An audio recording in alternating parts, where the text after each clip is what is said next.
But the sign says King Mashiach. It doesn't say no. potato. The rabbi, there is the like the rabbi said. Chabad says somebody who passed physically away can still be Moshiach and build the temple when he comes back. Okay, that's nothing. That's mainstream Chabad. Okay, so then we can put up other pictures and put King Mashiach too.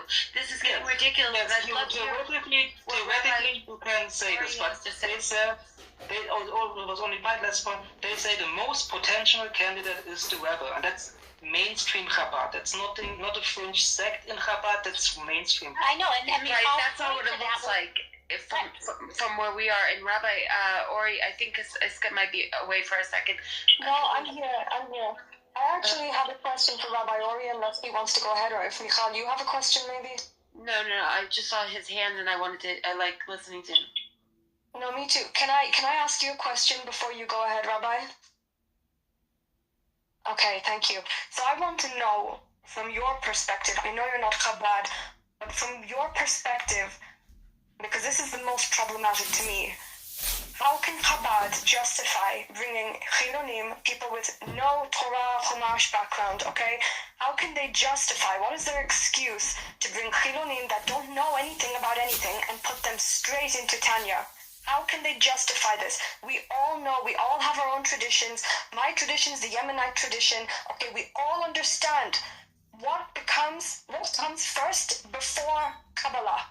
So I want to understand from your perspective, even though I know it's not your tradition, how they can justify bringing secular people that don't know anything about Torah, nothing about Torah, and dumping them straight into their interpretation, which is an important distinction. It's their interpretation of the Kabbalah. So that's my question, and then you have the floor, of course, after that. So please go ahead.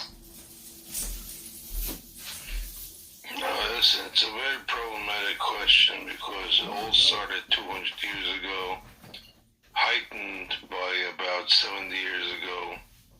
And like people said here, it's either you're Chabad or yet to be Chabad.